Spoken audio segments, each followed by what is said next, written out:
Donc, comme je vous ai dit, la première des choses, je vais tout reprendre. Donc, si j'irai par exemple vers notre référentiel, on va voir qu'on a déjà créé un référentiel. Donc, si j'irai vers le client Data Center, c'est lui qui nous permet de faire une gestion graphique des différentes opérations pour communiquer avec, bien sûr notre référentiel, pour utiliser les éléments de notre référentiel. Donc nous avons ce client-là graphique. J'ai déjà créé, donc j'ai fait le même propriétaire que ce que j'avais fait la dernière fois. Donc je vais appeler Owner Warehouse, plutôt Workspace. J'ai donné le même mot de passe, Owner Workspace. Je vais valider. Vous allez voir que j'ai déjà créé quelques sources et on est capable d'y aller. Donc par exemple, si je rentre vers le dossier base de données, je pourrais donc voir qu'on a déjà créé quelques connexions ODBC pour aller vers Orion 7. Orion 7, c'est la base de données 2007. Donc à partir de là, vous pouvez déjà constater qu'on pourrait bien observer les différentes tables. Donc ici, on a ramené l'ensemble des tables de cette base de données. On pourrait aussi ramener d'autres choses, on pourrait ramener des vues, parce que les vues aussi peuvent servir pour faire des travaux. Donc au lieu de les créer ici, on pourrait donc déjà les ramener à partir de la source. Alors j'ai aussi importé des données SQL Server. Donc j'ai créé une connexion vers une certaine base de données sur SQL Server. C'est la même base de données en fait. J'ai pris juste la base Access que j'ai exportée vers... pour le moment, que j'ai exporté vers SQL Server. Et là aussi, on voit clairement qu'on est capable d'importer des données. J'ai aussi créé une base de données cible. C'est celle qui va donc nous servir pour l'entrepôt. Je vais reprendre tout ça. En tout cas, je n'ai pas renommé, je n'ai pas donné un nom significatif. Et je pense que j'ai déjà créé quelques tables. Donc, juste à titre d'essai, j'ai créé donc une table A, B, C, etc. Donc, je vais reprendre tout ça donc en créant d'autres configurations vers des sources de données. Alors bien sûr, pour se connecter à une base comme par exemple Access, on doit créer donc une certaine source ou un certain module de type ODBC. Et si je rentre vers le module, à chaque module est associé une certaine location ou bien un certain emplacement. C'est ce qui contient donc les informations qui permettent d'aller vers la base de données. Donc, bien sûr, ça passe par un service name qu'il faut créer au niveau des fichiers configuration d'Oracle, notamment au niveau du TNS names. Ici, en fait, sur cette machine que j'ai installée, j'ai changé le localhost par une adresse IP fixe, donc ce qui fait que je suis censé mettre cette adresse au lieu de localhost.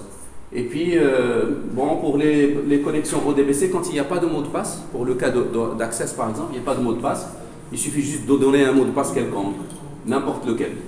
Alors, mais cela passe par déjà la création d'un certain fichier configuration au niveau HS, au niveau du dossier HS, donc pour mettre les informations sur la source hétérogène à laquelle on veut se connecter. Ensuite, il faut aller donc mettre un certain point d'entrée dans le listener pour que le serveur Oracle peut se mettre à écouter les requêtes concernant cette source de données. Et puis, il faut aussi définir un service name ou bien un nom réseau à travers lequel donc la source serait identifiée. Donc, je vais reprendre tout ça. Donc, pour y aller, donc, la première des choses que j'ai besoin de faire, c'est d'aller vers la configuration d'une source de données sur ODBC, d'une source de données ODBC. Donc, je vais aller vers les outils d'administration, vers Administration Tools, outils d'administration, et puis vers les data sources ODBC. Ça nous permettrait de créer une nouvelle source de données. En fait, vous allez trouver que j'ai déjà un ensemble de sources qui sont déjà créées ici. Par exemple, DSN Orion 7. C'est sur celle-là qu'on était en train de travailler tout à l'heure. Donc moi, je vais créer une autre sur la même base de données toujours, mais avec un autre nom. Donc c'est comme si je vais en fait prévoir deux façons d'aller vers la même source. Je vais donc ajouter une nouvelle source de données de type Access, donc en passant par ce driver-là. Je vais donc lui donner un nom, donc je mets data source name juste pour dire que c'est une source de données ODBC, Orion, sur la base de données Orion.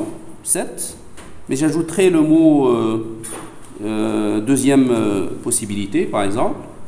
Je vais sélectionner ma base de données. C'est un peu ce que j'avais fait la dernière fois, mais cependant, ça n'a pas marché, ça n'a pas réussi. Donc, la base de données, elle est sur un certain dossier que j'ai appelé Oracle Warehouse Builder.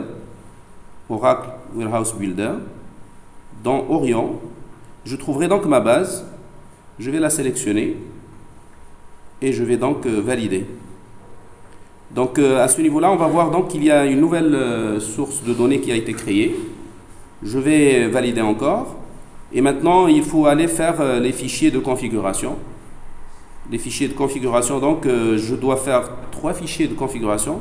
Je dois définir un fichier dans le dossier HS pour les sources hétérogènes d'Oracle. Les sources hétérogènes auxquelles Oracle est appelé d'utiliser ou bien de communiquer avec. Alors, regardez, en fait, je vais aller vers Product, vers l'Oracle Home. Et à ce niveau-là, je trouverai un certain dossier qui s'appelle HS. C'est là où on configure les différentes sources hétérogènes. Donc, ça veut dire qu'ils ne sont pas de type Oracle, mais via un pilote fourni, via donc une certaine interface ou une certaine passerelle qui permet à Oracle d'apporter toutes les informations sur la base, que ce soit sur les données ou bien sur les métadonnées. On pourrait permettre à Oracle d'utiliser ces sources comme s'il s'agit de sources Oracle. Alors, la première chose donc qu'il faut faire, c'est d'aller vers ce dossier-là et définir donc un fichier qui commence par init et par un nom que vous devez proposer, qui a l'extension Aura et qui doit contenir un certain nombre d'informations sur la source hétérogène vers laquelle vous voulez ou à laquelle vous voulez se connecter. Regardez, en fait, je vais juste faire une copie parce que en fait, vous avez déjà un exemple ici sur lequel vous pouvez se baser, donc on pourrait le copier, celui-là même.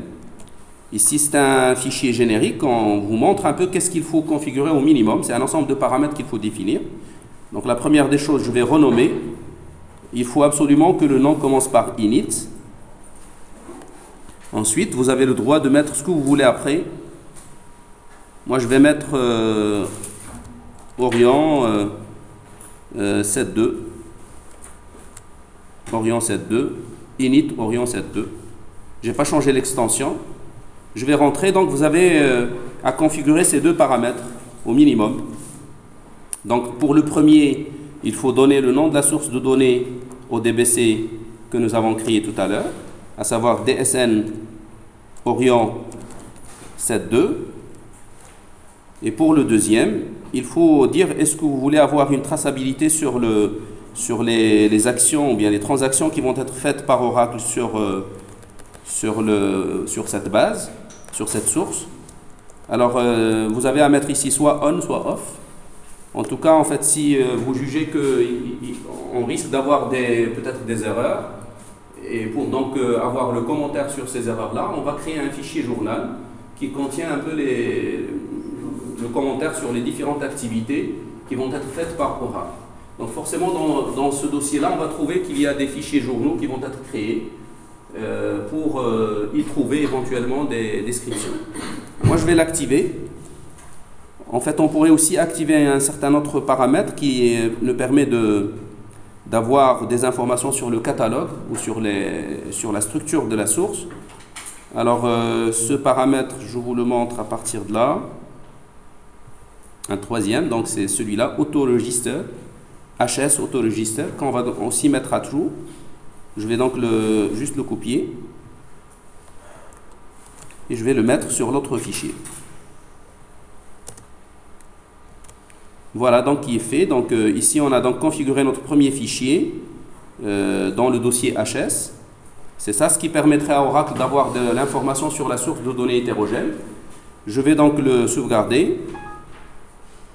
Bon, une autre étape, c'est d'aller configurer cette fois-ci le listener Oracle ou le fichier de configuration du listener et le fichier configuration de l'agent TNS. L'agent TNS, donc, c'est ce qui permettrait de définir un nom réseau ou bien de définir un certain service name par lequel la source va être connue dans tout le réseau et par suite donc ça permet en fait d'associer un identifiant à notre source. Donc pour ce faire, il faut aller donc les retrouver dans le dossier Oracle Home Network.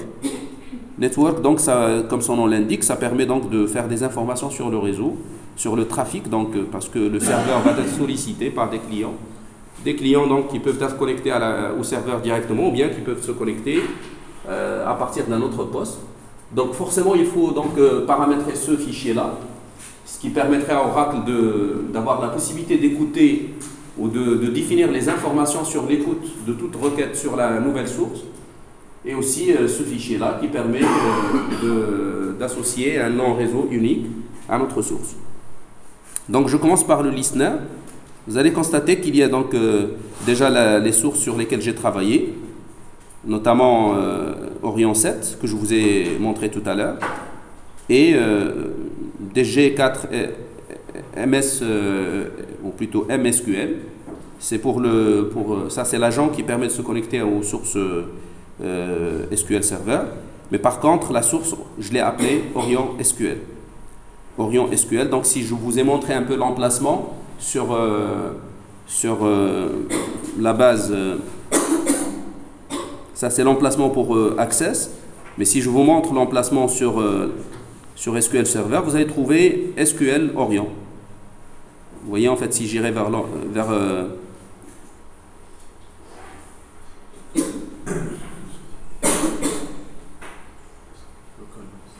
en réalité, le nom que je lui ai donné, c'est Orion, tout simplement. Le nom que je lui ai donné, c'est Orion. Donc, ça, c'est un peu la localisation, bien l'emplacement pour la base SQL Server. À quel niveau on pourrait donc comprendre ça? Ben, on va le comprendre ici.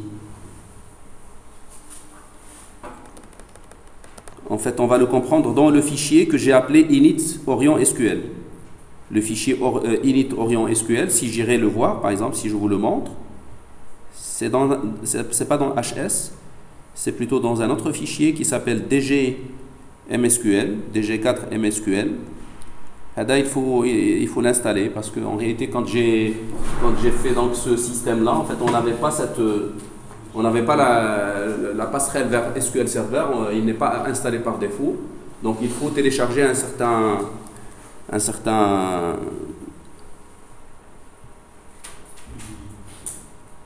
logiciel qu'il faut installer. Ça regroupe en fait l'ensemble des passerelles qui peuvent être reconnues par Oracle. Alors je ne sais pas où est-ce que je l'ai mis, c'est celui-là justement. Vous voyez en fait Win3211GR2 Gateways. Donc vous devez le décompresser, ensuite vous lancez l'installation. Ça complète un peu l'installation d'Oracle. Ça permet de compléter l'installation d'Oracle. Et quand l'installation se lance, on va vous donner en fait une liste de passerelles. C'est à vous de cocher les passerelles que vous voulez installer. Et vous trouvez donc, parmi les passerelles, vous trouvez celle qui vous permet d'aller vers SQL Server. Donc justement, en passant par ça, ou plutôt quand cette installation est faite, vous allez avoir un dossier qui s'appelle DG4 MSQL qui va s'ajouter. C'est un peu l'équivalent de HS pour les sources au DBC. Mais ça, il est dédié seulement aux sources SQL Server. Donc vous trouvez la même structure. Vous voyez en fait le dossier trace dont j'ai parlé, c'est celui-là. Si vous activez le autoregister, HS autoregister, vous aurez ce dossier-là, dans lequel vous allez avoir des fichiers journalisation. Ce sont des fichiers que vous pouvez consulter à chaque fois. À chaque fois qu'il y a problème. Donc, à ce niveau-là aussi, il faut créer un certain fichier qui commence par init et par un nom que vous allez imposer. Ici, en fait, j'ai créé par exemple le fichier init Orion SQL. Vous voyez, init Orion SQL.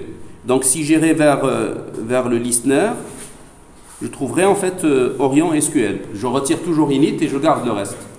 Et je précise aussi l'agent qui va me permettre de se connecter à SQL+. À SQL Server plutôt.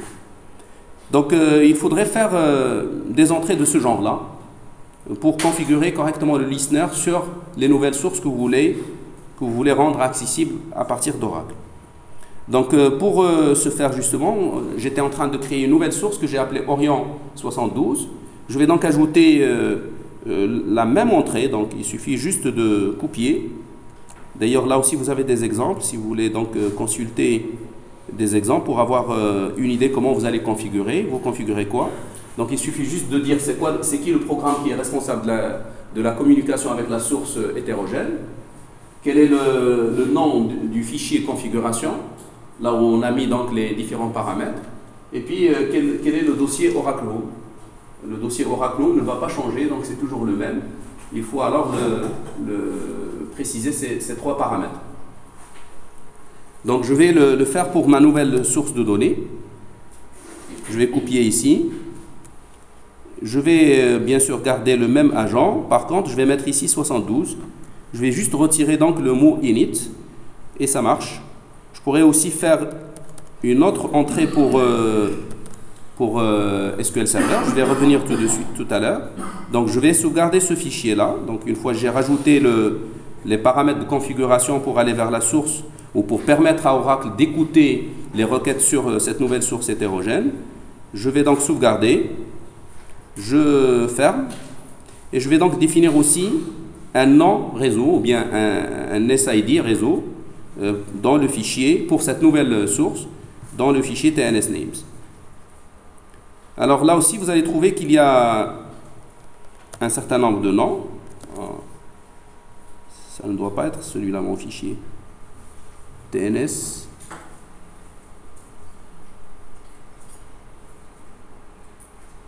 Mais où sont passés les autres? Comment? Là. Ah oui. Ah oui, je suis désolé. Oui, dans Network, oui. Parce que là, je suis resté dans... Oui. Ça, c'est l'exemple dont j'ai parlé, en fait. Même, on vous donne le listener, un fichier listener, juste à titre d'exemple, pour s'inspirer, pour vous dire comment vous configurez donc un listener. Mais dans le dossier network, pas ici. Et puis, la même chose pour TNSName, on vous donne juste un exemple. Donc ça, c'est juste à titre d'exemple. Alors, je vais revenir donc à mon dossier, network, admin, et c'est le TNSName que je dois configurer, c'est celui-là. Je vais donc ajouter une entrée, ou plutôt un service name, pour ma nouvelle source. Bon, je vais donc juste s'inspirer de ça. En fait, c'est exactement ce qu'on avait fait la dernière fois. C'est exactement ce qu'on avait fait. Donc, mais le problème, ça se bloque au niveau de la communication. C'est-à-dire que quand on exécute, pas de communication ou pas de compatibilité entre l'agent Oracle et la source qui est offerte par Windows. Ça bloquait tout, donc... et dans ce cas-là, donc, il faut chercher un peu quels sont les éléments à réinstaller. Moi, je ne me suis pas posé la question. En réalité, il faut réinstaller au DBC. Il faut donc réinstaller les pilotes au DBC. Et il faut chercher les pilotes qui sont compatibles avec Oracle. Et des fois, c'est pas des choses qui sont faciles à trouver. Donc, j'ai complètement cherché une version qui est compatible. Je vais mettre ici 72. C'est le nom que je vais lui donner. C'est le nom réseau que je vais lui donner. Et là, vous devez aussi mettre le même SID, c'est le nom que vous avez du côté du listener. Donc le nom que vous mettez là, c'est celui que vous avez réglé dans le listener. Le nom que vous avez là, c'est avec quoi vous allez définir des database names. En tout cas, ici j'ai mis les mêmes, donc je n'ai pas fait de différence. En fait, là, regardez, en fait, pour les paramètres qu'on a là, on a donc à définir le protocole de communication, à définir les informations sur le serveur, et puis à fixer le port de communication. Ensuite, vous précisez donc le nom ou l'SID que vous avez attribué à votre source de données au niveau du listener, et vous attribuez le service name, réseau, que vous devez donc donner à votre source. Alors, d'où viennent donc ces informations? Comme je vous ai montré la dernière fois, donc vous avez la possibilité de les trouver, soit dans un certain outil qui s'appelle Net Manager. Net Manager, ça permet de manager ou bien de gérer ces informations pour le listener aussi bien que pour le TNSName. Donc, si je rentre vers, par exemple, le service naming, donc c'est ce qui permettrait de définir les noms de services réseau. On pourrait trouver donc toutes ces informations pour notre instance ou pour notre base qui a comme SID ORCL. Ça, c'est le nom qu'on a donné lors de l'installation. Quand on a installé, on a donné ce nom-là. Et à partir des éléments des paramètres qu'on a entrés lors de l'installation, on pourrait donc avoir des informations de ce genre. Donc il y a un port par défaut, il y a aussi une adresse IP qu'on a fixée. Donc on a supposé que notre machine est... On lui a donné, en fait, on a fait une configuration des adresses IP, on lui a donné une certaine adresse fixe, bien sûr pour un réseau local. Donc c'est ce qu'il faut faire là pour désigner notre serveur. Alors, et on voit par la même occasion les autres noms de réseau qu'on a définis. Donc notamment Orion 7. Pour le moment, je ne vois pas Orion 72 parce que je n'ai pas encore réexécuté le service TNS Names Listener. Il y a un certain service Oracle qu'il faut donc réexécuter à chaque fois que vous avez changé les deux fichiers configuration. Et dès que cela soit fait, vous allez donc voir une nouvelle source qui va apparaître là, ou bien un nouveau service name qui va apparaître ici. Donc si vous voulez avoir des informations sur votre serveur, sur le port, sur le protocole de communication, vous n'êtes qu'à venir là, ou vous n'avez qu'à venir là, et vous pouvez le faire. Mais sinon, quand vous ouvrez déjà ce fichier, vous allez déjà trouver ça. Ça, c'est ce qui se configure à l'installation. Donc vous trouverez un peu toutes les informations avec lesquelles vous allez travailler. Donc voilà, j'ai défini donc ce nom de réseau. Je n'ai qu'à enregistrer. C'est ce que je vais faire.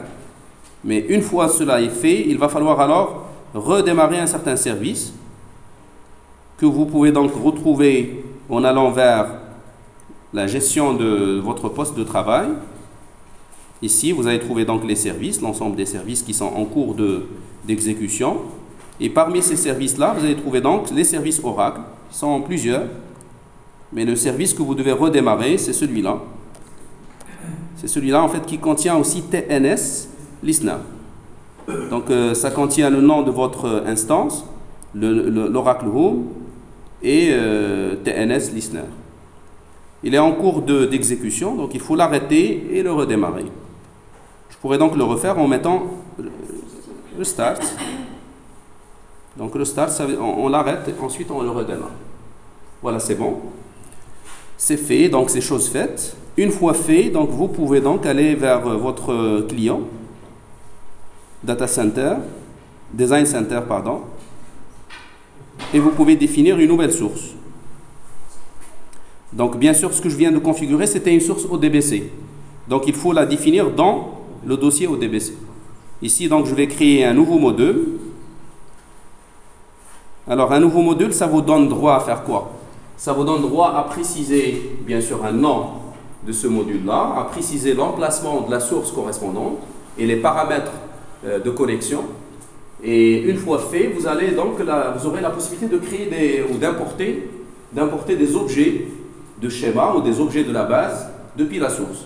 Ce sont des objets qui vont vous permettre de créer des mappings ou c'est une suite d'opérations. Quand je dis un mapping, c'est une suite d'opérations qui va permettre d'aligner les données sources à celles cibles. Donc, c'est des opérations SQL, des fois des opérations PLSQL, qui permettent d'expliquer comment on va parvenir à faire la correspondance entre une donnée source et une autre donnée cible. Regardez, je vais donc lui donner un nom. Je l'appellerai ODBC Orion 72. Je vais aller à la suite. Alors ici, je vais éditer les paramètres de connexion. Automatiquement, quand vous faites cette partie-là, vous allez donc définir une nouvelle source, plutôt un nouveau emplacement. Je vais éditer, vous avez le droit de changer le nom. En fait, par défaut, on prend ce nom-là. C'est le nom du module, suivi de location ou bien emplacement. Alors ici, en fait, comme on veut se connecter à une source où on n'exige pas de mot de passe, on pourrait donc mettre n'importe quel nom utilisateur et n'importe quel mot de passe. Donc je vais mettre par exemple B, et puis le même nom, B. Ensuite, au niveau du host, il va falloir prendre l'adresse que je vous ai montrée tout à l'heure. On va aller vers Network, oui.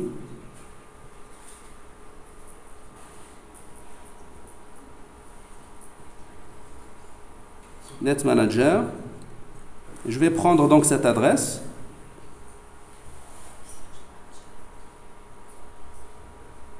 Vous voyez en fait 72 déjà. Vous le voyez maintenant ici. Je vais prendre ça.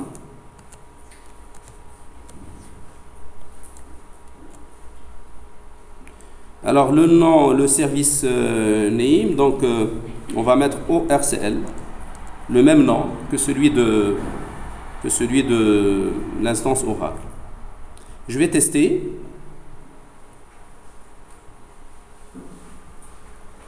Alors le nom de la base de données.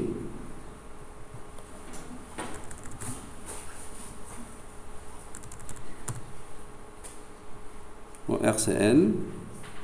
Alors, qu'est-ce qui a posé problème ici?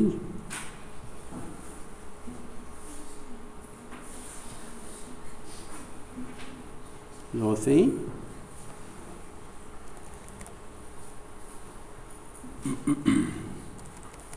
C'est exactement ce qu'on avait fait en fait dans l'autre.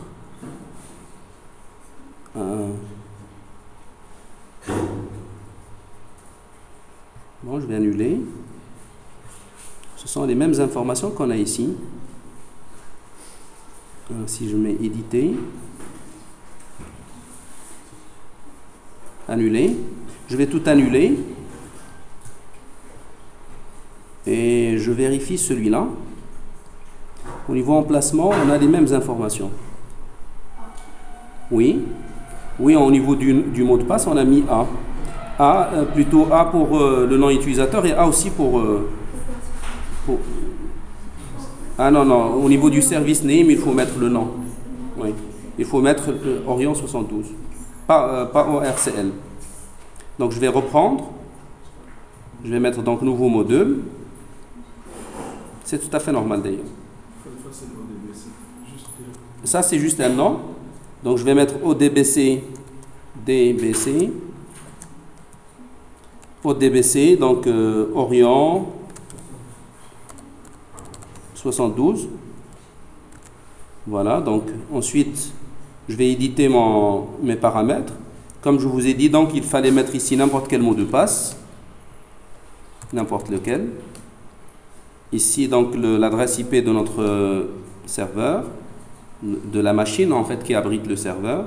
Et puis là il fallait mettre ce qu'on avait mis dans le TNS name, le nom réseau de notre source. Voilà, ça marche. Alors, vous voyez que maintenant, les paramètres de connexion, ils permettent à Oracle de se connecter à notre source. Je valide. Je valide encore une fois. Voilà, et automatiquement, donc, à travers cette source, on pourrait donc importer toutes les données des tables ou bien des vues que nous avons sur la source. Donc, il suffit pour cela de cliquer sur le bouton droit sur la connexion ou sur le module. Ensuite, d'aller vers importer des objets de base de données. Des objets de base de données. Ça importe les informations sur les objets et aussi les données. Donc, je vais mettre Next. Je sélectionne quels sont les types d'objets que je veux importer. Ici, je vais importer que des tables. J'en ai que des tables. Ensuite, je sélectionne l'ensemble des tables que je veux avoir. Ici, pour Access, en fait, vous voyez que ça dévoile tout, ce qui est bien mauvais. En fait, même les tables système, on les voit ici. En tout cas, il faut les laisser de côté, donc on ne veut pas avoir les tables système. Je vais donc sélectionner toutes les tables utilisateurs, l'ensemble, et je vais les ajouter. Je vais mettre Next. Bon, comment? Ah, j'ai tout importé. Ah. Oui. Je clique sur la petite flèche. Voilà, c'est bon. Je mets Next. Bon, ici, il y a un petit sommaire qui vous dit qu'est-ce que vous êtes en train d'importer. Bon, ça passe par une petite vérification aussi. Ça veut dire, on pourrait vous dire qu'il y a il y a des tables qui peuvent ne pas être importées. Donc on a résumé un peu ce que vous avez fait. Vous êtes en train d'importer l'ensemble des différentes tables. Il suffit juste de valider. Et bien, le temps que l'importation soit faite. Ça, c'est déjà notre premier point. Donc, si on arrive à faire ça sur toutes les sources, si on a par exemple une dizaine de sources, ça va nous permettre de créer donc une dizaine de modules. Et quand on a donc ces modules-là, donc on est capable déjà d'examiner les sources. Donc, par exemple, chaque fois que vous avez une table, vous pouvez donc l'ouvrir pour voir les données, pour voir sa structure, etc. Ici, par exemple, je suis en train de voir le nom, les colonnes, les types, les clés, les index, ainsi de suite.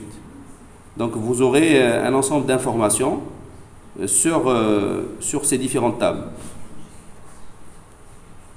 Alors, ces informations vous permettent justement d'imaginer en fait comment vous devez, ou quelles sont les opérations que vous devez enchaîner pour exporter ou pour faire les opérations de chargement. Donc l'extraction, on est en train de la faire, c'est ça donc ce qu'on appelle l'extraction. La transformation et le chargement, c'est les processus de mapping que nous allons créer. Alors de même, pour faire la même chose sur SQL Server, je vais d'abord vous montrer donc qu'on dispose déjà d'une certaine base sur SQL Server. Donc je vais lancer SQL Server Manager ou Server Manager Studio ou Management Studio. Je vais rentrer en tant qu'administrateur. Je pense qu'on a mis 15 ici, SA15. Et je trouve qu'il y a un ensemble de bases de données. Maintenant, je suis du côté de SQL, parmi lesquelles il y a la base de données Orion, et dans laquelle donc on trouve les mêmes tables. Donc c'est les tables que, retenez bien, ils sont dans le schéma DBO.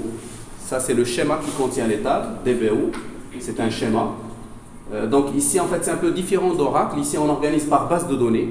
Par contre Oracle, toute la base Oracle est une seule base dans laquelle vous trouvez un ensemble de schémas, un ensemble d'utilisateurs.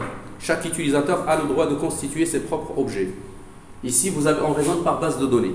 Donc à chaque fois que quelqu'un a besoin de faire des données, il doit créer sa base. Et au sein de la base, vous avez des schémas. Vous avez donc la possibilité de créer plusieurs schémas dans la base. Ici, parmi les schémas, on a un schéma par défaut, le schéma standard, qui s'appelle DBO. DBO donc, est un schéma par défaut. Donc, lorsque vous créez des objets, automatiquement, ils vont résider dans ce schéma. Sauf si vous créez donc un schéma. Vous pouvez donc créer un schéma et stocker les données sur ce schéma-là. Je pense au niveau de stockage, ou plutôt au niveau de sécurité, vous avez la possibilité de créer un schéma. Regardez, donc on a ici un ensemble de schémas parmi lesquels il y a DBO, mais vous avez la possibilité de créer votre propre schéma, et quand vous créez une table, vous pouvez donc dire dans quel schéma vous voulez le faire. En tout cas, en fait, là, retenez bien donc surtout ce qu'on a à retenir pour faire la configuration, à retenir le nom du serveur. C'est ce qu'on a là, c'est le lot, le nom de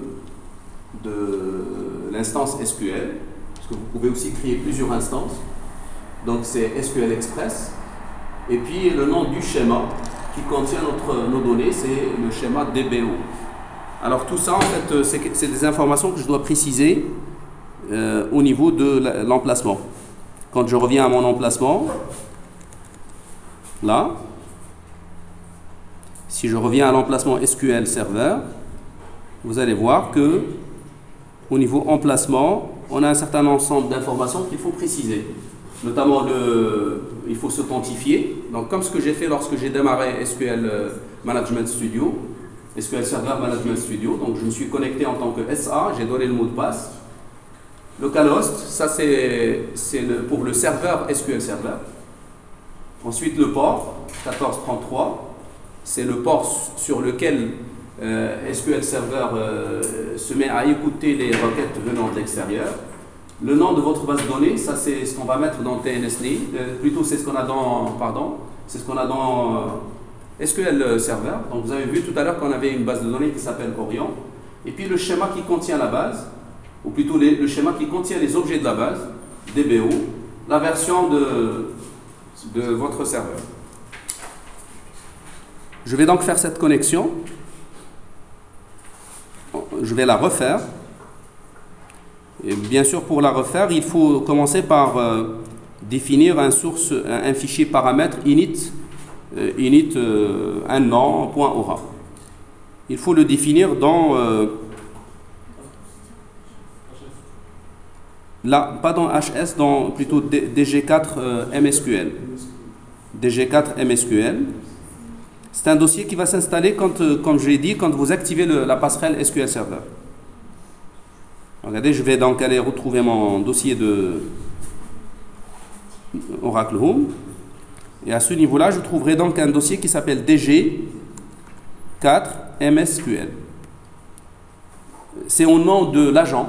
L'agent lui-même, il s'appelle aussi DG4 MSSQL. Ensuite, vous devez définir donc une certaine source, un certain fichier de configuration. Vous avez aussi là aussi des exemples, donc vous pouvez s'inspirer de ces exemples-là pour le faire. Alors moi, j'ai déjà défini un, et ici, on n'a pas besoin de créer une source de données ODBC.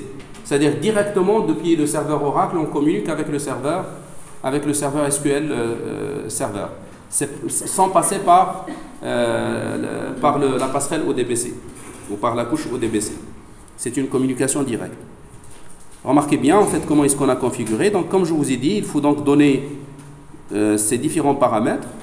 Le premier, donc, ça donne le nom du serveur, de l'hôte, le nom de l'ordinateur qui abrite le serveur, le nom de l'instance, et puis le nom de la base de données. Donc, et puis les autres paramètres. Donc là, je vais juste... les autres paramètres, comme ce qu'on a vu pour HS, donc vous dites est-ce que vous voulez avoir la traçabilité, donc vous mettez on ou off. Vous dites est-ce que vous voulez avoir des informations sur le catalogue, sur les métadonnées. Et puis les autres, donc ici c'est en rapport avec le recouvrement, donc concernant les données sur le compte, notamment sur le password et le compte. En tout cas, en fait, là, si vous cherchez un peu, ce sont des paramètres un peu spéciaux. Si vous rentrez dans la documentation d'Oracle, vous allez donc avoir chaque paramètre, qu'est-ce que ça signifie exactement. Mais les plus importants, donc, comme je vous ai dit, c'est le premier, le deuxième si vous voulez avoir de la trace, et le troisième si vous voulez avoir des informations sur le catalogue de la base de données. Je vais donc juste sauvegarder ce fichier sous un autre nom. Je lui donnerai comme nom, par exemple, deuxième connexion. J'ai gardé le même nom, init Orion SQL2. Bien sûr, l'extension, ça doit être toujours .aura. Il ne faut pas changer. Donc ça, c'est déjà une première étape. Après, donc, il faut aller vers le listener. Il faut ajouter un point d'entrée au niveau du listener. C'est dans Network, Admin. Vous entrez dans le listener et puis vous ajoutez les informations qui permettent à Oracle de se connecter à SQL Server, plus exactement à cette base de données. Alors, l'agent, dans ce cas-là, c'est DG MSQL, au lieu de DG4 ODBC, donc c'est DG4 MSQL. Il faut donner le nom qu'on a fait dans le fichier duquel il faut juste retirer init, le même nom du fichier d'initialisation, il faut le prendre, vous retirez uniquement init, et puis vous rappelez aussi l'Oracle. C'est pratiquement à ce niveau-là, c'est pareil que pour toute source. Donc je vais ajouter donc une nouvelle entrée de cette manière. Je vais donc changer uniquement là en ajoutant 2, et puis ça marche. Je sauvegarde. Je ferai la même chose pour le TNS names. Donc je vais associer un nom de réseau unique à la source SQL Server. Je trouverai ici déjà un qui est fait. Donc vous voyez que ce sont les mêmes paramètres, exactement les mêmes paramètres. Il suffit juste de changer ce nom par le nom de votre source de données que vous avez créée.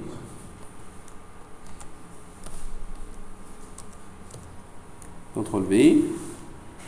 Je vais donc ajouter ici le 2 et je vais l'ajouter là aussi.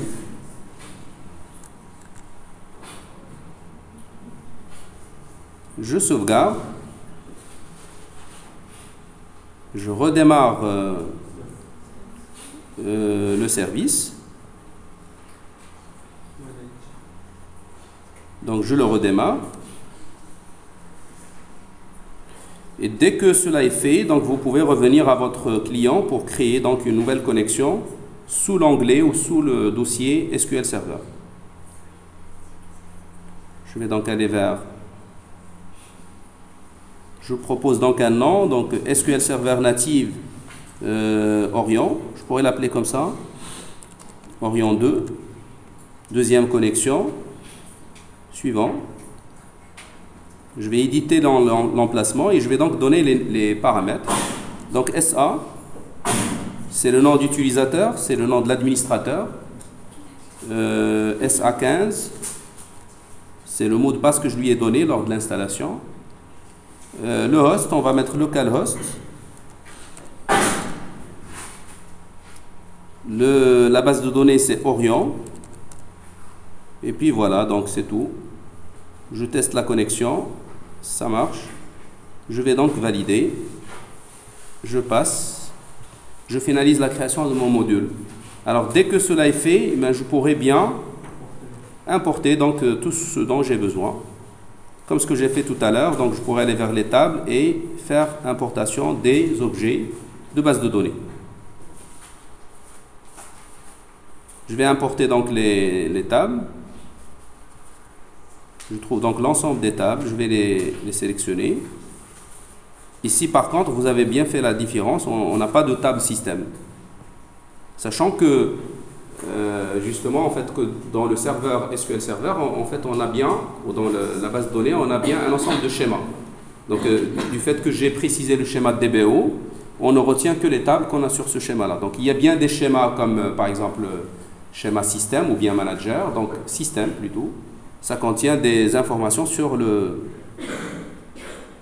les relatives à SQL Server. Voilà. Ça marche. Donc, vous voyez, en fait, on a créé donc... alors, cannot drop. Peut-être que j'ai importé quelque chose de plus.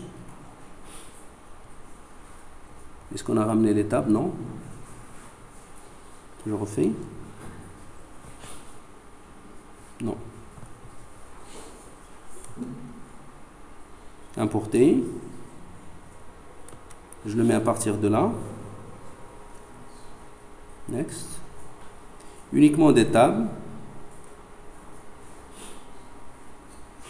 Est-ce qu'il y a autre chose autre que ce que nous voulons importer? Non.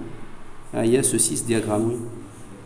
Alors je vais tout importer sauf 6 diagrammes, c'est un objet en fait qu'on a dans le DBO aussi qui contient le schéma relationnel, juste le dessin du schéma relationnel. Je vais donc sélectionner.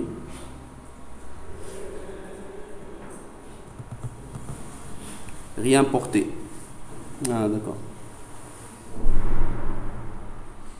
Pourquoi il me donne réimporter? Parce que éventuellement je l'ai déjà importé quelque part. Ok. Donc ça veut dire qu'on ne pourrait pas importer plus qu'une fois, peut-être. Parce qu'on a déjà importé là. C'est donc la même connexion. Éventuellement, c'est ça ce qui a posé problème. En tout cas, pour Access, on n'avait pas ce problème-là. Mais l'idée, il est là. Donc, en fin de compte, j'ai déjà réussi à le faire ici. D'accord? Donc, pour importer l'ensemble des tables. Il faut faire la même chose pour toutes les sources. Donc, même pour les sources Oracle qui sont homogènes, nous avons la possibilité d'importer des sources de la même manière. Pour Oracle, c'est plus transparent. Donc, vous n'avez pas besoin de créer donc de créer à chaque fois des fichiers de configuration. Et on l'a déjà. On a déjà un listener sur ORCL.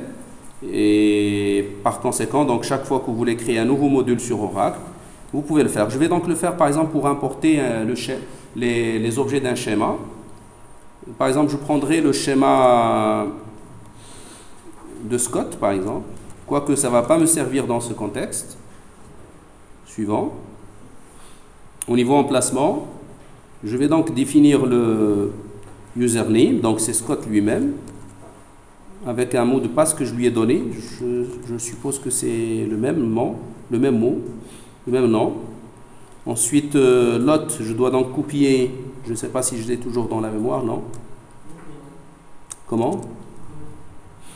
Je dois donc copier l'adresse IP, donc l'adresse IP que j'avais tout à l'heure. Je vais donc aller vers cet outil-là pour copier donc cette adresse.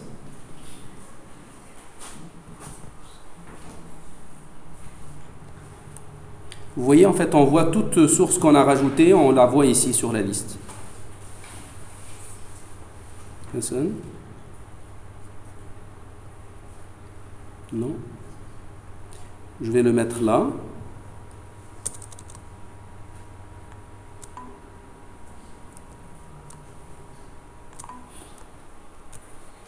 Ensuite, il faut mettre ici le nom, le service name de notre serveur de données. Je teste, ça marche. Donc vous voyez, en fait, on est capable pour Oracle, c'est très transparent. Vous pouvez donc se connecter à n'importe quelle source Oracle sans faire de création de fichiers de configuration. Donc les fichiers sont déjà là, donc les deux fichiers listener et tnsnames.ora, ils sont déjà créés pour votre base de données qui est déjà faite. Et donc pour tout schéma de la base de données, vous pouvez se connecter de cette manière. Regardez, je vais donc mettre suivant, fin. Et à partir de là, donc, je pourrais donc ramener toutes les données sur Scott. Donc j'irai vers les tables. Ou à partir de la racine carrément, je pourrais donc aller vers importer des objets de base de données. Ici, on vous donne tous les objets que vous pouvez importer. Donc c'est différent. Vous voyez que quand on est sur Oracle, on pourrait donc importer tout, donc, y compris donc, des objets multidimensionnels, notamment des dimensions, des cubes, des vues matérialisées, des tables, des séquences, des vues, des codes PLSQL. Donc vous avez le droit de tout importer de votre schéma. Et si je vais importer, je ne sais pas, est-ce qu'on a des dimensions? Non, je ne pense pas qu'on a des dimensions. En tout cas, j'importe des tables seulement. On devrait trouver donc les différentes tables de Scott. Je vais donc les importer. Et voilà.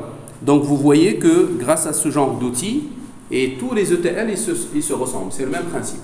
C'est-à-dire que si vous changez d'ETL, vous allez trouver donc peut-être ce qui change, c'est l'interface graphique, mais les fonctionnalités, ils sont les mêmes. Donc ça vous donne droit de ramasser un peu l'ensemble des éléments, des éléments de données, des sources de données sur lesquelles vous pouvez travailler. Donc ici, par exemple, j'ai constitué une autre source, c'est ce qu'on a là. Je ramasse un peu tous les fragments de données, quel qu'elle soit leur emplacement. Autre chose qu'on pourrait faire, on pourrait aussi importer des données issues de fichiers. C'est-à-dire, on pourrait créer un module sur Excel ou sur des fichiers CSV. Excel, plutôt, il faut le mettre là. Excel, c'est sur ODBC, là, comme Access. Mais sur des fichiers texte, des fichiers CSV, vous pouvez très bien le faire. Par exemple, là, je l'ai déjà fait sur le fichier staff que je vous ai donné. Je vous ai donné un certain fichier .xls, mais que j'ai converti en un fichier CSV. Et j'ai fait un module sur ce fichier-là. Ce qui vous donne droit, bien sûr, à observer, éventuellement, à voir les données de ce fichier-là. Donc, remarquez bien. Pour le faire, c'est aussi pareil. La première des choses, bien sûr, il faut aller convertir votre fichier Excel en un fichier CSV. Et puis, une fois fait, vous avez le droit de créer un nouveau module sur un fichier plat. Je l'appelle par exemple staff 2. Next. Et puis, une fois vous aurez créé votre module, vous pouvez donc importer un fichier. Il suffit juste d'aller donc chercher le fichier sur votre emplacement. Alors moi je vais le créer sur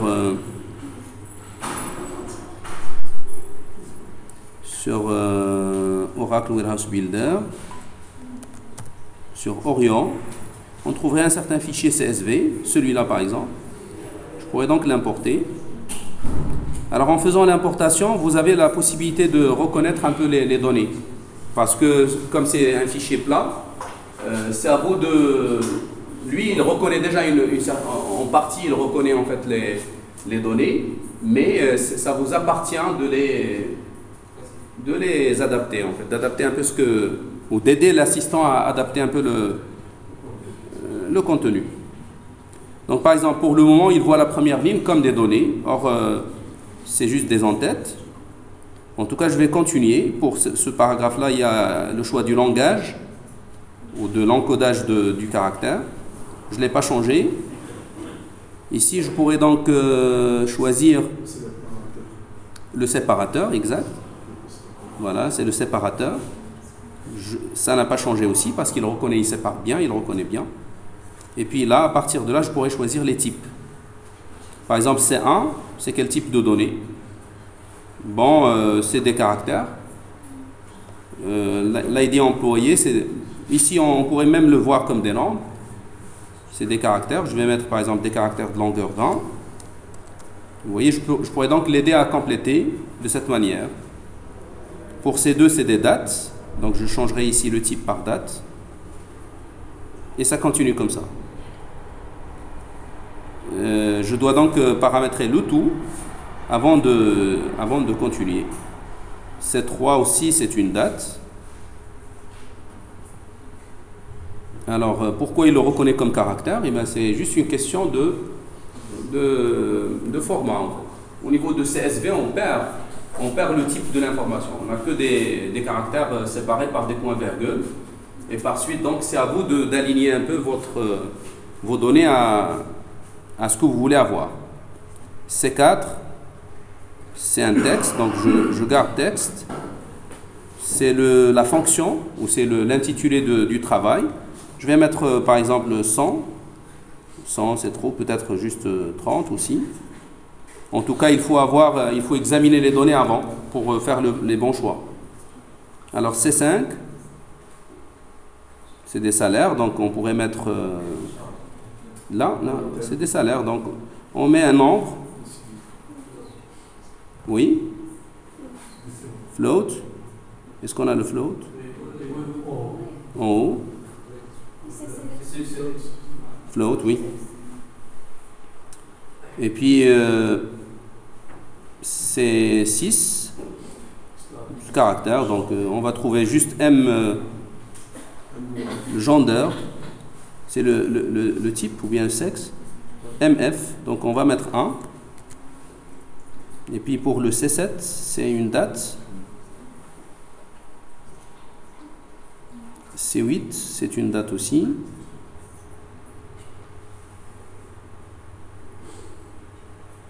Et puis enfin, C9, c'est une date aussi, mais éventuellement qui peut prendre une valeur vide.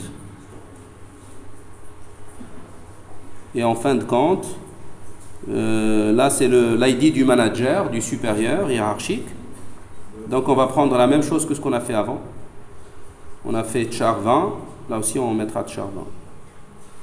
Mais l'idéal c'est d'aller vers la base de données comptoir Orion pour voir comment est-ce qu'on... Parce que ça c'est des employés, comment est-ce qu'on a représenté les ID employés? Est-ce que c'est des données entières ou bien des données texte? Il faut cocher use the first. Oui, oui.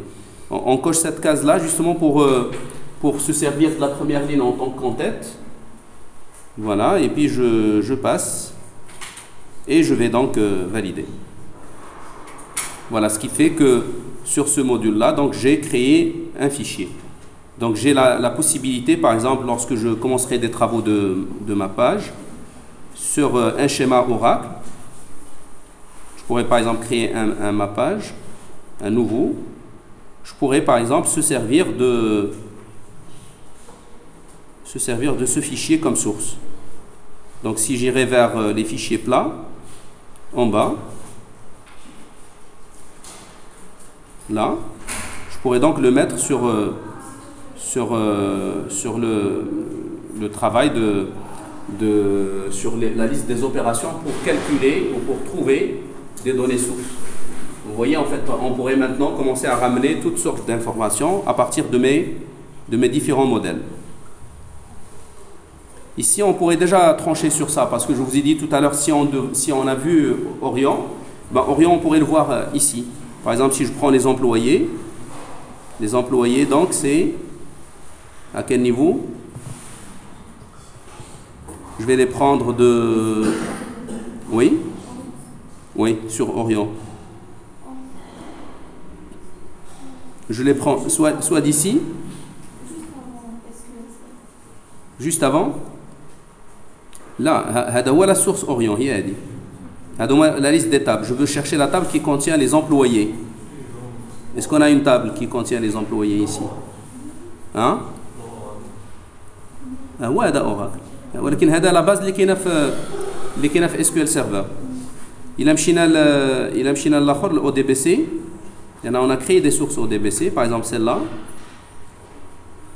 On a une table qui s'appelle worker ou la employé. Les employés en anglais, c'est quel nom? Employees. Je pense. Justement, c'est pourquoi on a le fichier plat. Donc, la liste des employés, on l'a uniquement dans un fichier plat. Mais par contre, le reste, on l'a dans des bases dans des tables. Je pourrais, par exemple, commencer à faire je ne sais pas, par exemple, si je veux voir quelles étaient les commandes qui ont été faites par des employés, je pourrais, par exemple, ajouter orders, et je pourrais donc calculer peut-être une jointure entre les deux tables. Ça me permet d'avoir et des données sur les employés et des données sur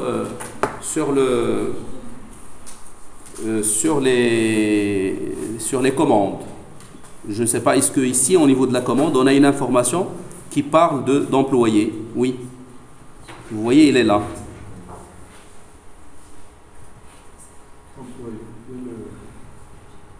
Oui.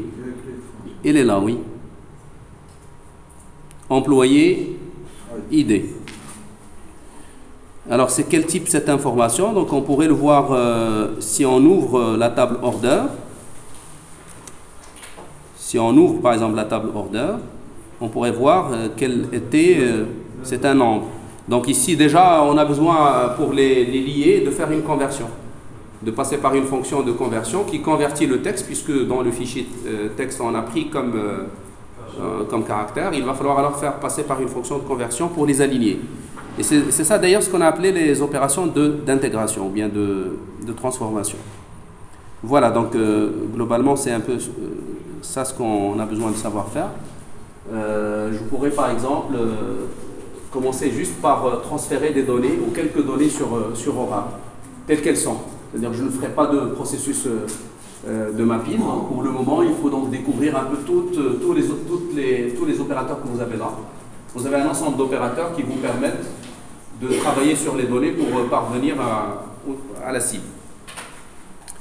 Mais faudra-t-il d'abord créer la cible? Alors pour créer la cible, justement, il faut créer un module Oracle. Je pense qu'on l'a déjà fait. En tout cas, je vais le refaire. Je vais créer un nouveau module Oracle qui se connecte à notre cible, la cible qu'on a appelée Orion Data Warehouse. Vous vous souvenez, en fait, on a créé un certain schéma qu'on a appelé Orion Data Warehouse. En tout cas, on pourrait aller le vérifier rapidement. Si j'irais là, je pourrais donc se connecter à SQL Plus en tant que 6.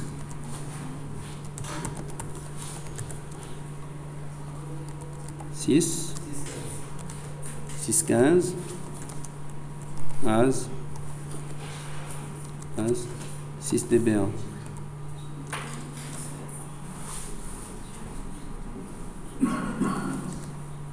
As voilà, je me suis connecté. Donc si je mets par exemple un select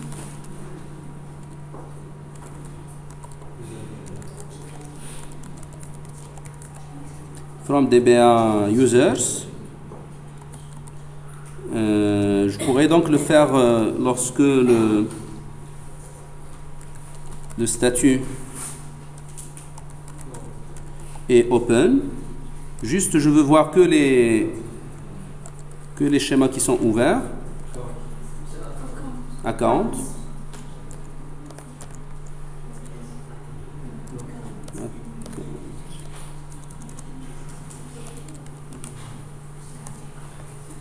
Alors, on a déjà un certain schéma qui s'appelle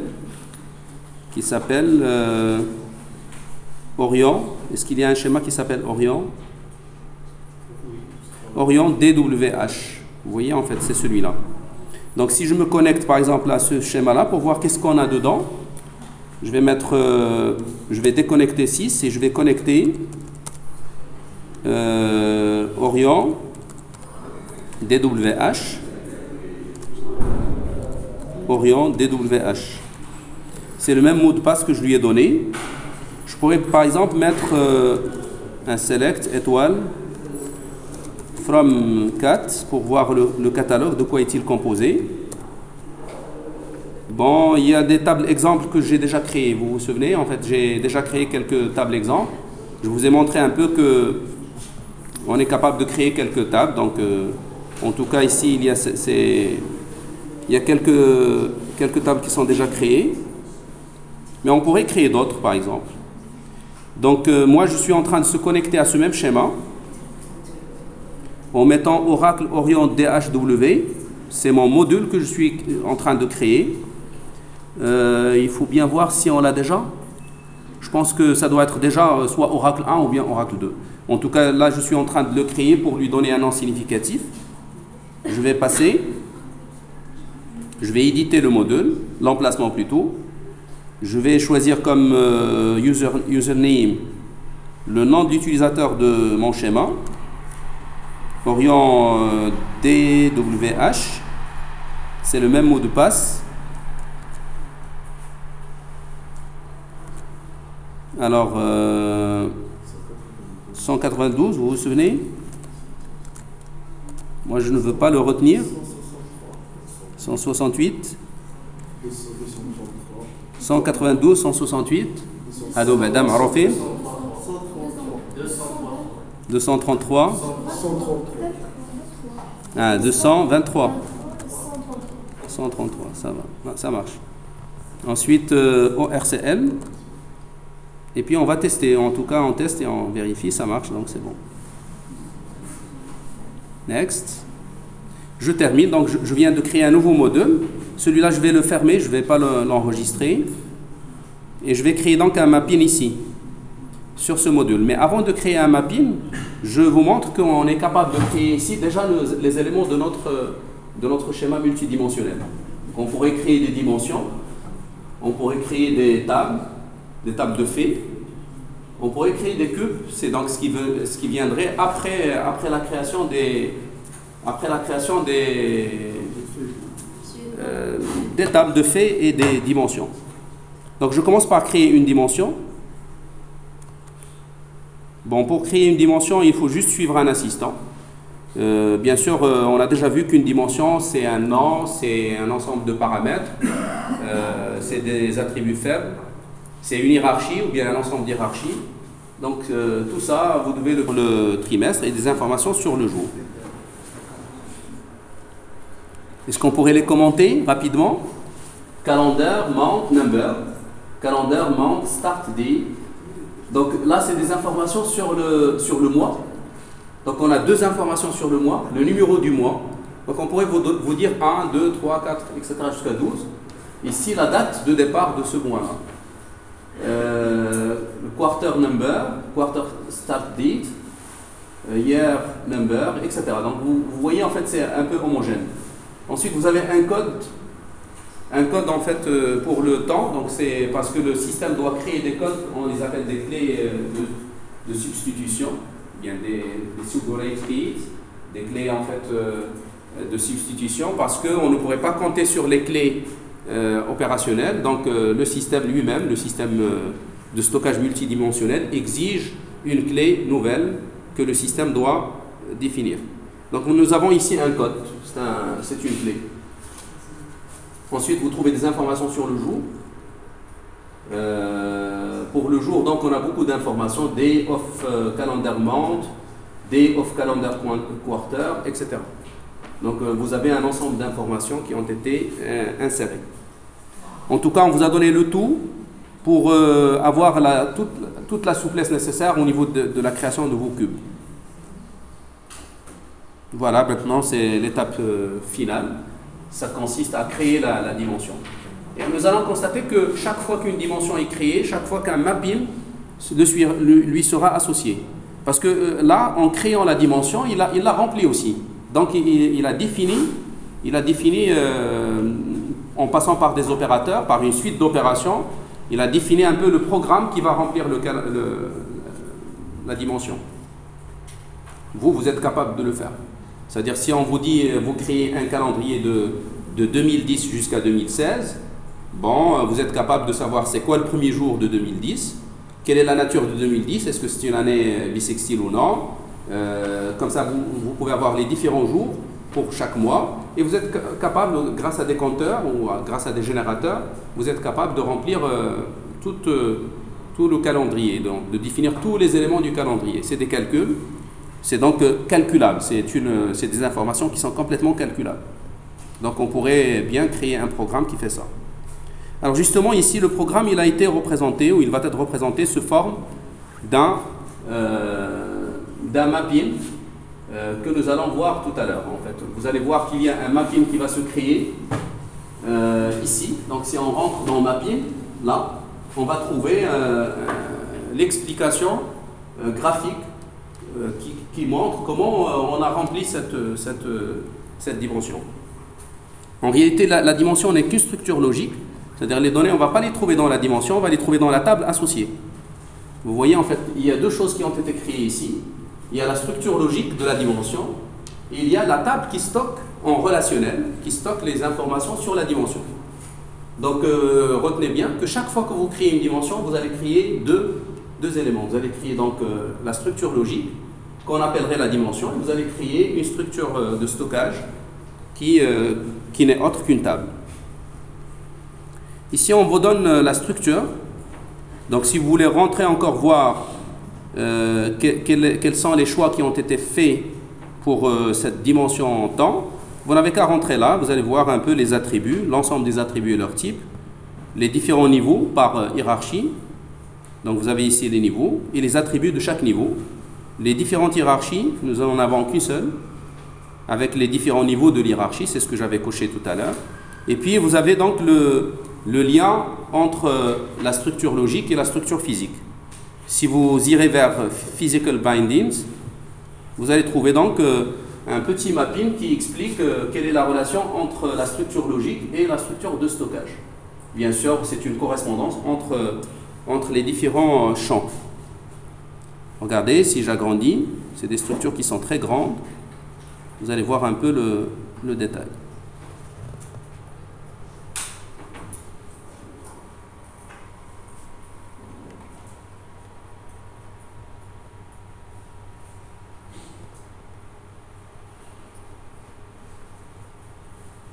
Bon, il faut apprendre à faire ça aussi manuellement. C'est une toile d'araignée en fait qui fait un peu la correspondance entre les différents champs de stockage sur la table et les champs logiques qui leur correspondent.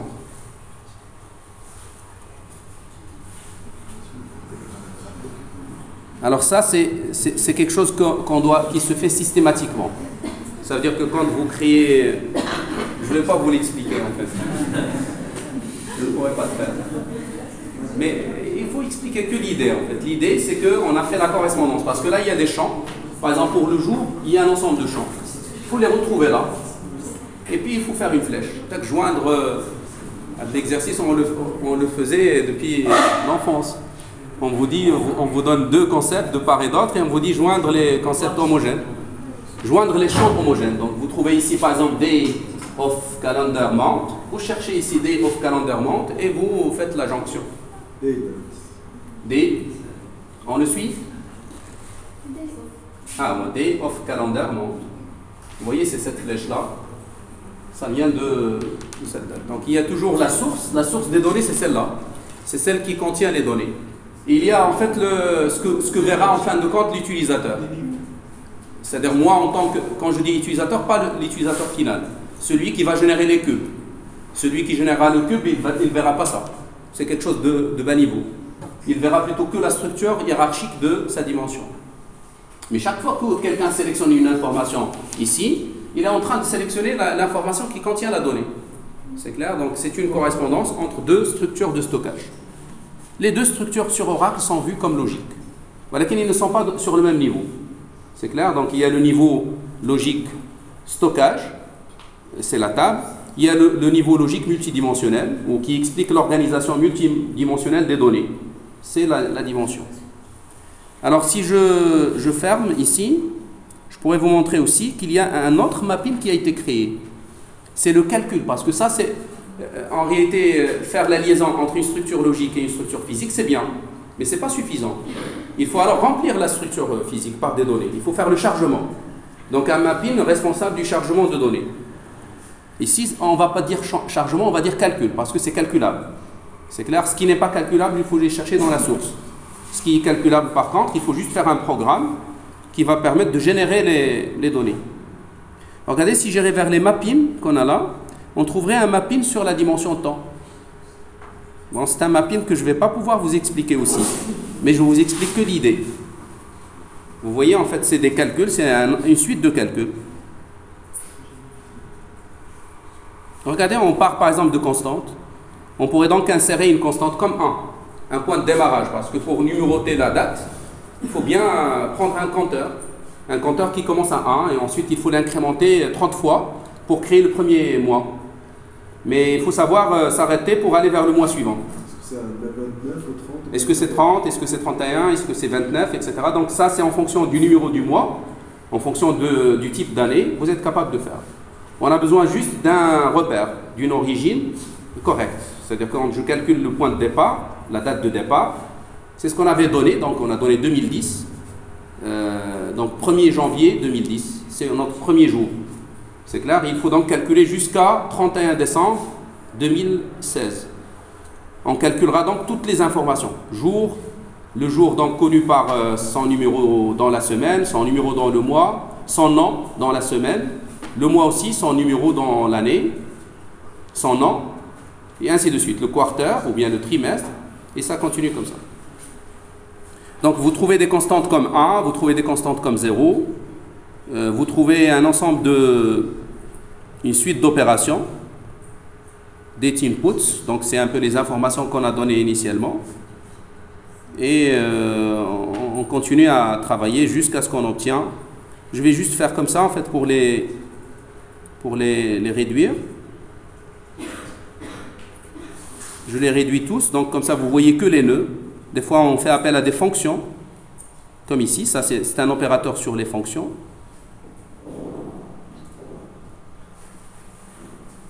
Je veux donc les réduire comme ça, donc je ne veux pas voir le détail à l'intérieur, mais quand même je veux voir la vue globale, la vision globale.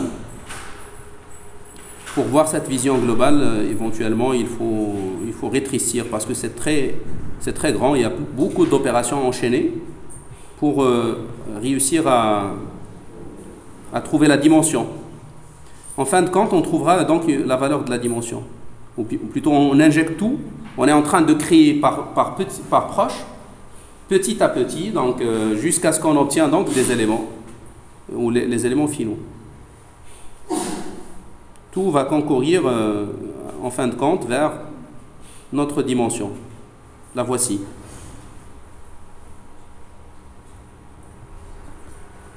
Il sera intéressant de convertir tout ce code en un code de PLSQL et voir.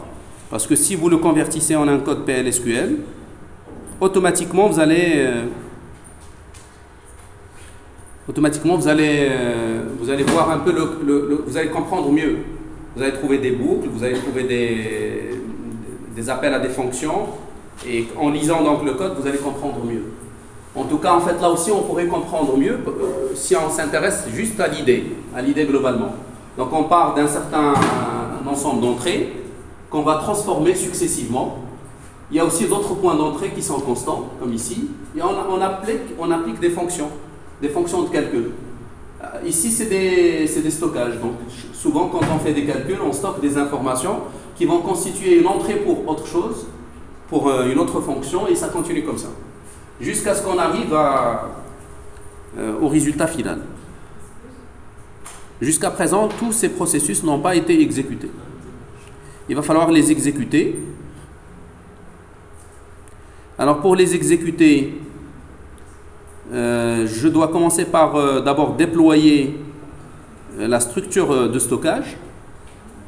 Donc je vais aller vers la table dimension et je dois la déployer. Je vais donc mettre ici déployer. En fait, avant de déployer, je vais valider et générer. Donc je pourrais valider donc la table dimension. Je veux bien visualiser en fait ce qu'on a ici. Comme ça, donc on voit un peu les messages qui s'affichent. Donc ici, on vous dit que la table dimension a été bien validée. Ensuite, il faut donc générer le code qui va la générer, qu'on va exécuter sur le serveur.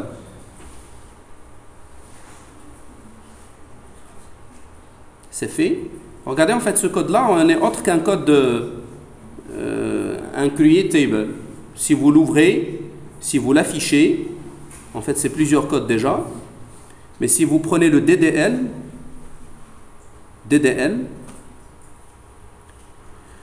vous avez, donc par exemple, si je prends time dimension 1 ou 1 tab DDL et je l'affiche, je trouverai nécessairement une certaine création de table. La création de la table. Bien sûr, pourquoi il y a d'autres fichiers DDL? Parce que, éventuellement, on pourrait travailler avec des types qu'il faut créer ou bien des séquences qu'il faut créer. Souvent des séquences. On a besoin de créer des séquences pour alimenter les différentes données. En tout cas, c'est à vous de voir un peu le tout. Tous les scripts qui ont été créés, vous pouvez donc les ouvrir et les voir. Calendar Day, IDX. Donc ça, c'est pour l'indexation de l'année. Donc c'est souvent, ça serait une indexation. Donc index, si je l'ouvre, je trouverai un create index pour l'année, pour indexer l'année. Donc au niveau de la table, il y a des index, il y a des séquences, il y a la table elle-même. Donc ce qui fait, il y aurait plusieurs créations, plusieurs fichiers DDL. En tout cas, ce qui importe, c'est de voir le résultat. Donc je vais déployer. En déployant, vous êtes en train d'exécuter. Donc on valide, on vérifie s'il y a des erreurs. Surtout quand on génère nous-mêmes, quand on fait nous-mêmes, donc ça s'impose. Mais quand par exemple ça a été fait comme maintenant par un générateur, donc souvent il n'y a pas d'erreur. Je déploie. Voilà, c'est fait. Donc, c'est-à-dire si on irait maintenant vers notre source, il y a une erreur. Missing or invalid role name. Bon. Mais quand même, la création, il a eu lieu. Vous voyez, le déploiement a eu lieu. Avec l'erreur, qui m'a dit que c'est un outil, ça va nous créer beaucoup de problèmes. Déjà, en fait, ça va nous permettre de voir un peu l'idée, c'est quoi un ETL, qu'est-ce qu'on pourrait faire avec. Comme pour tout outil propriétaire, quand on n'a pas de licence, il y a beaucoup de limitations. On vous limite donc, ici, le déploiement il a eu lieu. Donc l'autre message, missing or invalid role name, donc il va falloir voir les rôles qu'on a attribués à notre utilisateur, mais on lui a attribué tous les rôles. Donc je ne pense pas que ça a empêché en fait la création. En tout cas, on pourrait aller le vérifier. On pourrait vérifier que la création a eu lieu. Alors pour ce faire, donc j'ai fermé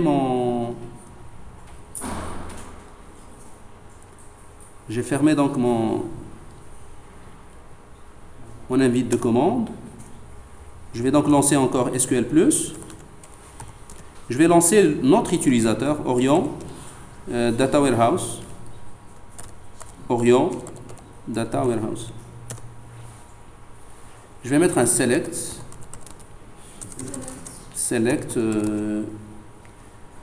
étoile from, étoile from 4 bien tabs. Ah non, 4 c'est mieux. Alors on devrait trouver normalement cette table qui a été créée, elle est là. Vous voyez, ça a été créé. Entre autres, on a créé d'autres choses.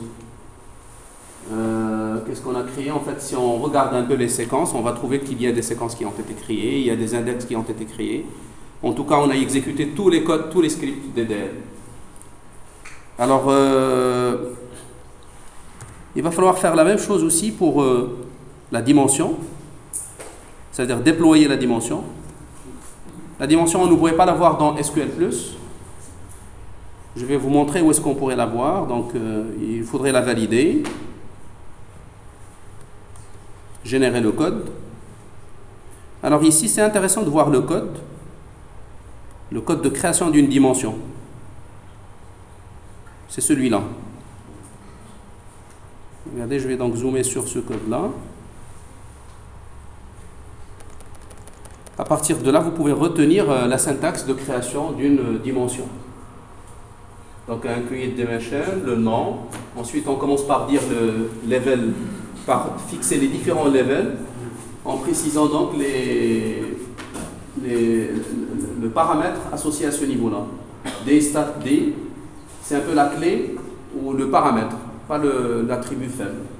Le paramètre associé à ce niveau-là. Donc on trouverait ici toujours un paramètre qui est associé à chaque niveau. Ensuite, l'hiérarchie, en précisant donc les relations entre les différents niveaux. En passant par child of, donc D, child of, child of, child of. Donc c'est un peu c'est ça ce qui définit un peu l'hiérarchie du calendrier et du temps calendaire. Donc on commence par le plus faible niveau, le niveau le plus petit, et on va vers le niveau le plus grand. Ensuite, on précise les attributs pour chaque niveau. Les attributs pour le niveau, les attributs faibles pour chaque niveau. Donc pour la date, pour le mois, pour le calendrier, plutôt pour le trimestre et pour l'année.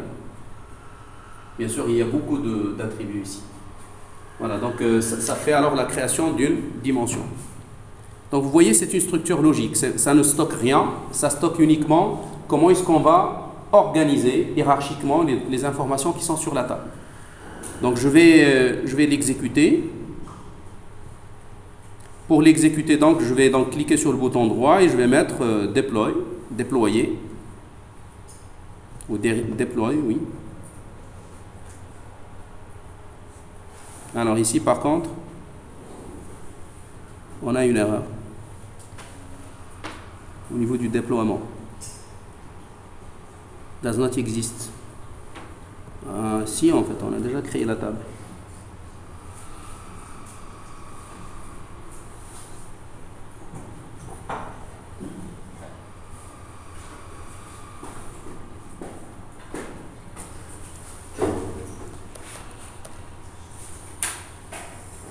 La validation, il a eu lieu correctement.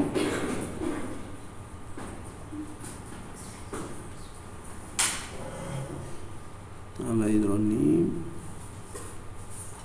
Type dimension 100%. En tout cas, je vais fermer ça.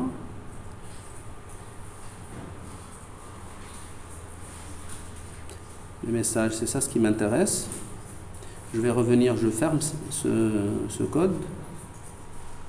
Je ferme tout. Peut-être qu'il est ouvert. Donc, et je refais.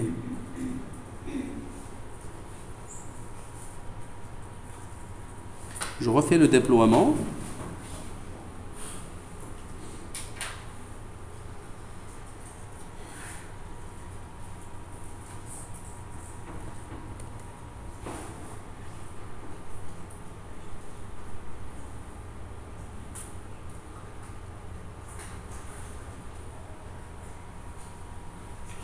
On va choisir l'action par défaut. OK. On a un petit problème à créer cette dimension. Au niveau du déploiement, quand on arrive au déploiement, il y a un problème. Dimension does not exist. Comment ça, dimension does not exist? Eh ben, on l'a créé déjà. Dérive. Next.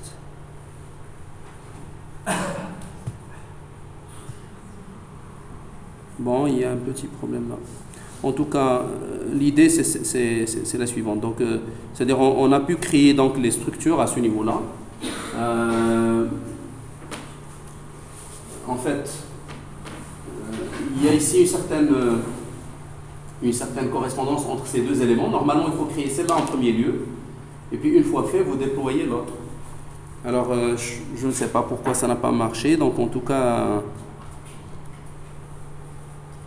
je régénère encore. Et je déploie. Non.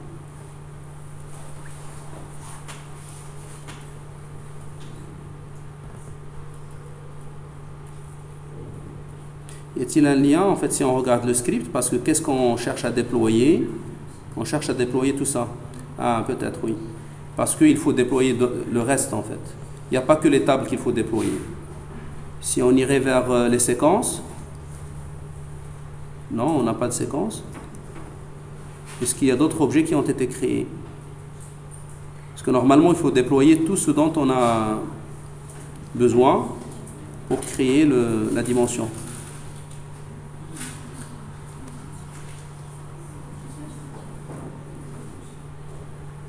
Qu'est-ce que je pourrais faire là? Ici, vous avez juste l'ouverture, donc ça ne donne rien. Bon. Voilà, en fait, je vais le laisser, en fait, parce que je l'ai déjà fait, en fait, ça marche. La création, ça passe. Je ne sais pas maintenant, est-ce que ça a été créé? Certainement pas, puisqu'on a un message d'erreur au niveau du déploiement.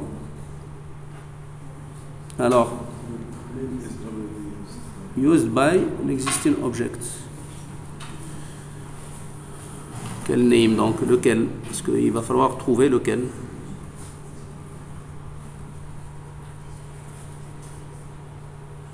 Ici, on a un valid name. Non, ça c'est le premier message.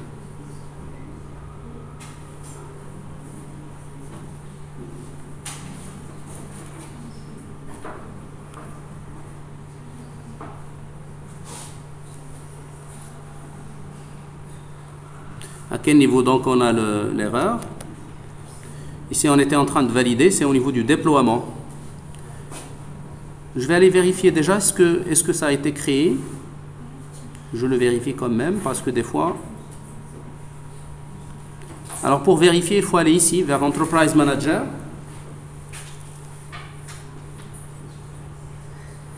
En fait, sur les outils clients anciens, comme SQL+, ou bien SQL Developer, on ne pourrait pas voir les dimensions. On ne pourrait pas voir les données multidimensionnelles, ou bien les structures multidimensionnelles. Donc par contre ici, nous avons une certaine possibilité d'observer les objets multidimensionnels. Qu'est-ce que j'ai fait?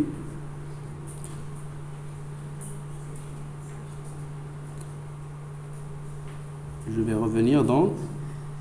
Alors ici, on a une certaine adresse URL avec un certain port qui nous permet d'aller vers un autre client qui s'appelle Enterprise Manager.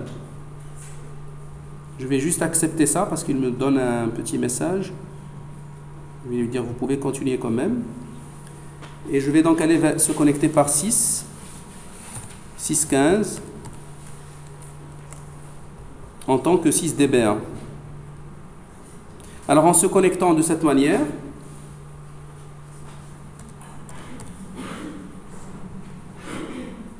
alors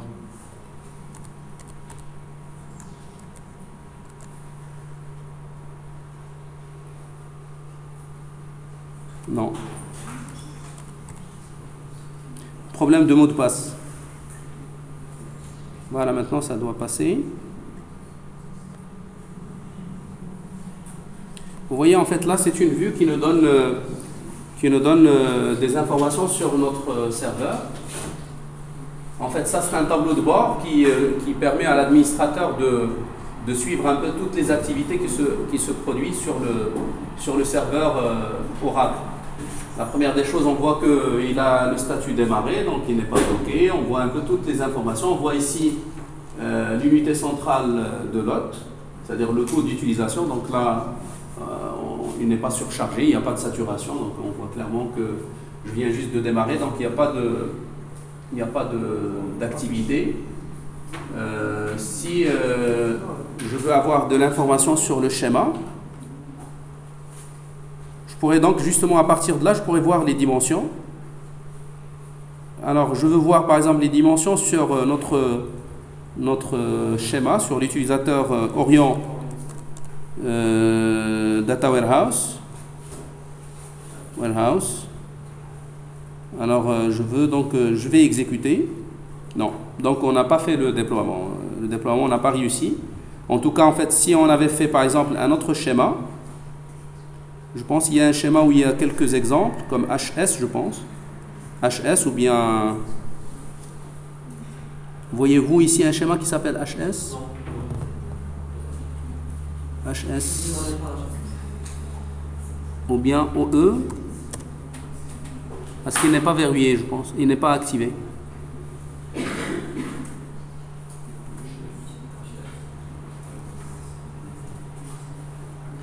Annulé. En tout cas, on pourrait faire la création ici.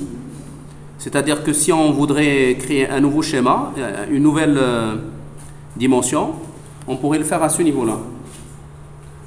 En passant par notre schéma, on pourrait donc aller vers la création d'une dimension. On pourrait donc donner le nom, préciser les niveaux, préciser les hiérarchies, les différents attributs.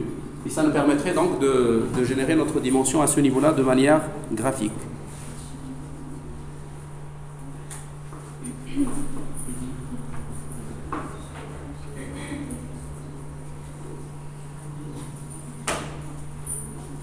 Vous m'avez dit non ici?